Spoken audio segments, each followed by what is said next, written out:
The first hint that humanity's fate had just been sealed was the sky over Geneva fading to the color of old bone.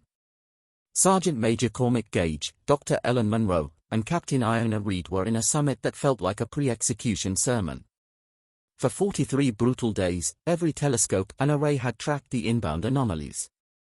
In rare unified panic, governments assembled their finest minds, and produced a plan that was, so far, a masterclass in collective hand-wringing.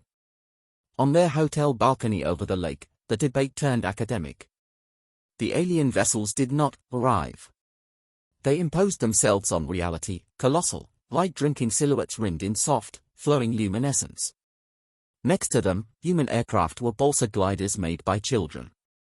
As the sun vanished into an artificial dusk, Reid, a pilot with flight records reading like a list of previously illegal experiments, whistled. "You don't see that every day," she murmured, elbow on the cold stone. "Wonder if they do delivery." Munro pushed her glasses up, lips parted, eyes bright with predatory curiosity. Gage stayed quiet. In his life, new usually meant lethal. The city found its voice, screams, car alarms, sirens, the rising hum of thousands. Then another sound cut through, a sonorous, melodic voice blooming from every speaker, phone, and screen on Earth. The English was flawless and unsettlingly sterile. "You do not need to be afraid. We are the Sibilian Chorus. We offer you passage." A planetary broadcast took every channel. A tall, willowy being with liquid eyes stood before unfamiliar constellations, posture radiating weary, ancient compassion. For millennia, our chorus has listened for a great predator, a shadow that hunts in the silent corners of the galaxy. We have mapped the silence it leaves. It scours worlds to bedrock and memory. Simulations showed planets peeling like rotten fruit, cities flash-fired into glossy plains. Then came degraded recordings, bipedal figures in crude riveted plate, movements a blur of terrifying close-quarters violence, less war than erosion. "We call them the echoes," the envoy said.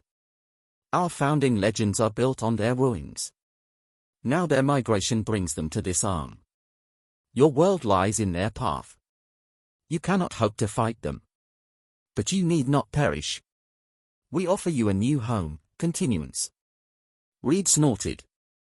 "An unstoppable, all-consuming horde, huh?" "Gage, you think they mean my ex-mother-in-law?" Gage didn't smile. He watched the void-black ship's eclipse morning, cold not tightening. "Don't know who they mean," he rasped, gravel in his voice. "But nobody offers you a lifeboat unless they assure your ship's already sunk." Days collapsed into frantic global debate. The offer was simple: evacuate designated populations, key specialists, and full cultural archives. Preserve a seed of humanity. A fragile North American-European coalition, staring up at power hanging like the ultimate sword of Damocles, folded. Gage, Reid, and Munro were on the manifest. Under the looming shadow of a chorus transport, they were processed through a hastily raised checkpoint, the air smelling of superheating, ionized candy, and shared anxiety. Their liaison was the broadcast envoy, Lumina Olin. In person, he was taller, movements fluid and boneless, eyes large and empathetic, the sort of pity a wealthy woman gives a stray she's about to have neutered. "Ah." "The designated outliers," Olin hummed, checking a pane of smoked glass. "Dr. Ellen Munro, your work on applied physics and weaponized electromagnetism is curiously sophisticated for a species yet to master gravity manipulation. We will archive your methods." To Reid, "Your pilot metrics show a pathological disregard for safety margins, statistically extraordinary." To Gage, "Your service history exemplifies your conflict-driven social architecture, ideal for studying your species' tragic, self-destructive nature." "So we're exhibits," Munro said. "Points of profound interest," Olin corrected. Gage cut in. "Big ship. Big mission. Why the skeleton crew?" He jerked his chin skyward, where only a few sleek escorts orbited the colossal flagship. A micro-flicker crossed Olin's face. "A calculated risk. Recent Ravager raids grew bolder. They acquired technology we believed secure. Our primary fleets are occupied." Munro seized another thread. "Your linguistic models, built from our deep space transmissions. Olen's smile was indulgent. We have monitored your broadcasts for a century. Building coherence from your reality programs was challenging. Much shrieking. His brow knit. Even your entertainment centers on conflict and dominance displays. It aligns with our preliminary sociology. He gestured east. We do not understand why the Pan-Asian and Southern blocs refuse our aid. Their services link our arrival to disappearing deep space probes. They claim a Trojan horse. He shook his head. A paranoid, predictably human conclusion. Gage and Reed traded a look. Experience taught them paranoia was simply caution that hadn't died yet. The celestial quirl was less a ship than a bottled city. Humans were quartered in a pristine biodome, an idealized Earth facsimile. Gravity, perfect 1G, air, precise nitrogen-oxygen. But wrong. No rain on hot pavement, no diesel ghosts, no cooking smells. Light was a constant, shadowless glow that scraped Gage's nerves. He trusted corners and darkness, this place had neither. Chimes marked standardized time segments. Ventilation hummed. It sounded like a well-appointed mausoleum. Monroe paced like a live wire, staring at seamless maintenance panels. Behind them, she felt the thrum of power, alien engineering she was forbidden to see. 3 days arguing with a maintenance drone for a schematic earned her. Unqualified biologicals are not permitted near primary conduits. Unqualified, she muttered for the 20th time. I built a railgun from a salvaged MRI and Christmas lights. Show me unqualified. Reed did worse. She stalked the perimeter, gaze sliding from fake sky to the real void beyond, where sleek chorus fighters nested. It's offensive, she told Gage, eyeing teardrop interceptors. No control surfaces. Magnetic fields. Local gravity warping. Like they asked the universe nicely to move aside. I want to see what happens when you scream at it. You'd break it, Gage said, mapping corridors in his head. I'd make it better, she shot back. He watched crew drift by, unhurried, unguarded. They lacked situational awareness, no head snap at stray chimes, no automatic corner checks. It wasn't utopia.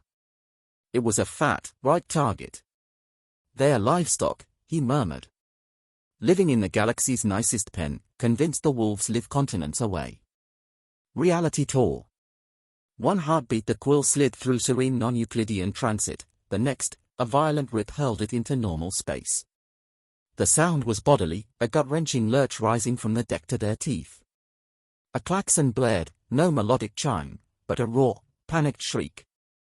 Emergency lights washed corridors in sickly red. Viewport showed a swarm erupting from darkness like starving hyenas, brutal, jagged ships bristling with mismatched weapons. Warlord Drogg's Ravager scout fleet had arrived.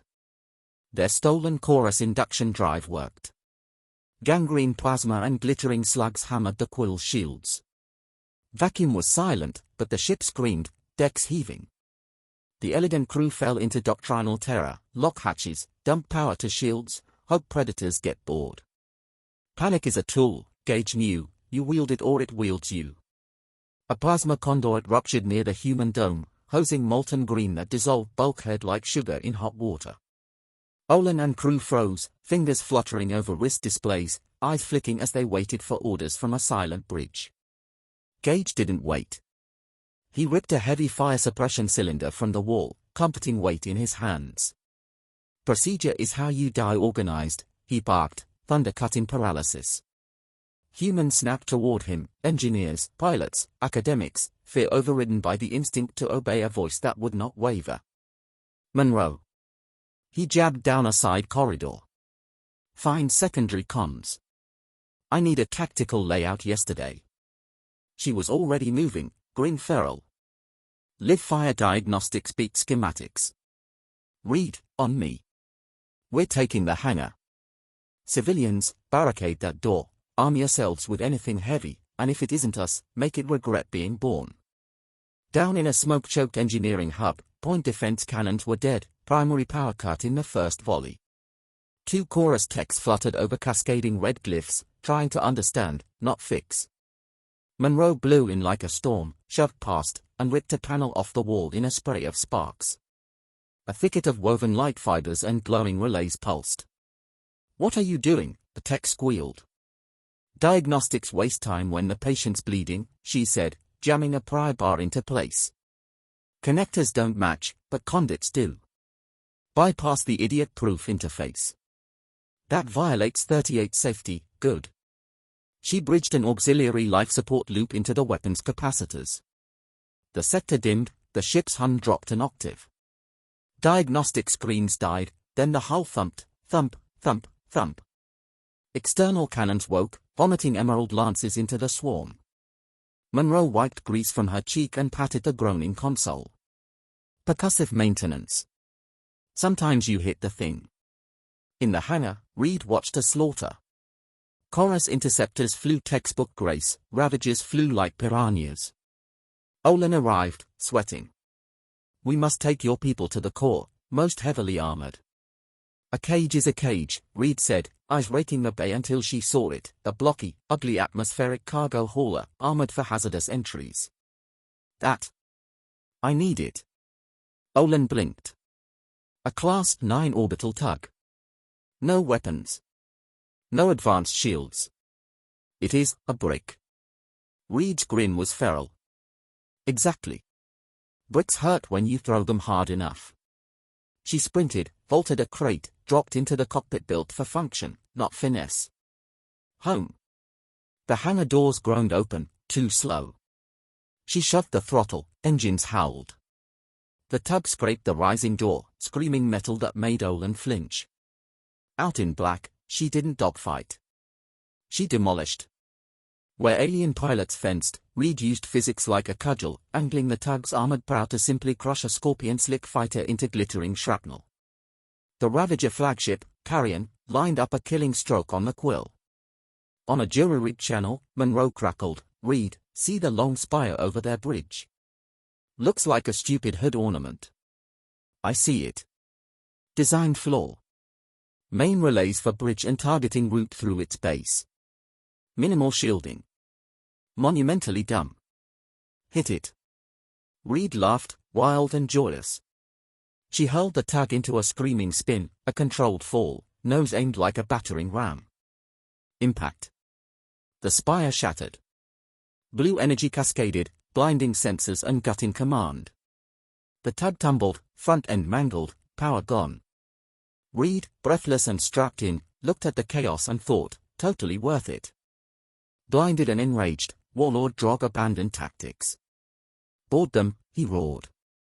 "Bring me their captain's head." A drill-tip torpedo punched into the quill, deployed a shimmering gasket to keep air in, and dropped its ramp. 6 silver-armored chorus officers formed a perfect firing line. The Ravagers poured out, hulking brutes in mismatched armor, roaring with vibroaxes, power mauls, and claws. The chorus followed neat plasma. The pirates charged through, crude shields flaring and dying. The firing line dissolved into a melee, honorable training shredded by berserk force. Gage arrived as the last officer fell, a dozen humans on his heels, engineers, techs, even a botanist, armed with wrenches, pry bars, and a maintenance shotgun loaded with rock-breaking slugs. "Choke point, now," he barked, pointing to a scaffold pinched into section. They didn't form a line, they took cover and made a kill funnel. The Ravagers, expecting panic, hit an ambush. Monroe's thrown wrench smashed a helm. Gage's shotgun punched a fist-sized hole through a chest plate. The corridor became a hurricane of desperate, ugly violence. The humans fought like cornered badgers, no honor, only ends. At the climax, Gage faced the boarding leader by a viewport already spider-cracked. The power maul swung, the transperisteel groaned. The brute lunged. Gage didn't block, he sidestepped, seized an arm, and used momentum. The Ravager slammed into the cracked pane. A heartbeat. Then a deafening snap. The gasket failed under the pressure differential. Air became a hurricane toward the void. Gage had already wrapped his hand around an exposed conduit, the brute hadn't. The leader spun into space, roll cut to nothing. The Ravagers, seeing their champion erased by primal efficiency, broke and ran, trampling their own dead. The monsters had met worse. Drog's damaged fleet limped away. On the Quill's bridge, humans moved with a purpose aliens couldn't name, patching wounds, cracking dark jokes. Monroe was already plotting how to salvage Ravager wrecks for parts. The chorus crew stood, not grateful but stricken, watching blood-slick humans buzzing on adrenaline. They hadn't merely fought, they'd reveled. No honor. No restraint. No civilized terror. Olin stood amid the carnage, stomach turning at the brutal, improvised damage so different from clean plasma wounds. Gage passed by, binding his own arm with a crude wrap. Catching the envoy's revulsion, he grunted, "You think this is bad? This is clean. You should have seen the Borka salient over a patch of dirt. At least these guys shot back." On the Chorus command ship, Admiral Merck reviewed combat data with mounting unease. He watched corridor footage, flanks, improvised weapons, seamless shifts from range to melee, suicidal ferocity. Familiar. With trembling hands he opened a YM archive, scraps from a millennia-old probe of a dead civilization. Corrupted clips flickered, bipedal figures in crude metal armor moving in disciplined blocks, riders with long pikes, tactics, aggression, terrain use, ferocity, a perfect match. He pulled modern human broadcasts they had dismissed as entertainment. World War II beaches. Helm cam from the boarding fight. The ancient myth and modern reality snapped together. Blood drained from his face. He whispered to his first officer, "The echoes were never another species. The record, it is them."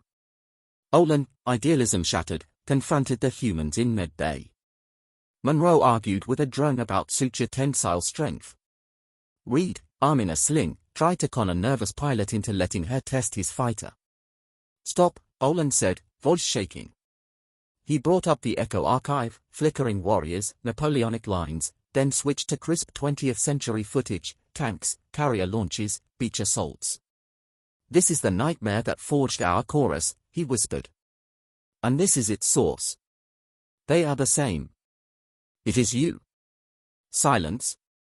The humans stared at their history reframed as galactic horror. Reed started to laugh. It grew into a hysterical peal. "Hold on," she gasped, tears in her eyes. "All this, the rescue, the unstoppable enemy, you've been terrified of us the whole time." Monroe blinked. "Our documentaries, you thought they were dramas." Olin just stared, worldview collapsing. He'd offered tea and a blanket to the boogeyman. The revelation spread like a virus. "We are harboring the echoes." Panic hardened. Merck ordered a quarantine of Sol and a lockdown of the Quill's humans. Too late. Space tour again. Dozens of Ravager warships dropped from FTL, summoned by the Carrion's distress ping. Expecting a crippled convoy, they found a battered, psychologically fractured Chorus fleet. The Ravagers attacked without preamble. The Chorus fell into disarray, formations wavering, comms snarled. Merck watched his fleet shredded, doctrine burning. He gave the textbook call, pattern Sigma 9, route auxiliary to aft shields, precise, predictable, fatal. A web of kinetic torpedoes waited in that flight path. The bridge doors hissed open. Gage strode in with Monroe and Reed. He ignored the guards, eyes on the battle map.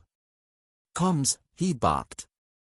"Tell Tranquil Blade to break formation now, that vector is a kill box." The comms officer looked to Merck. The Admiral froze.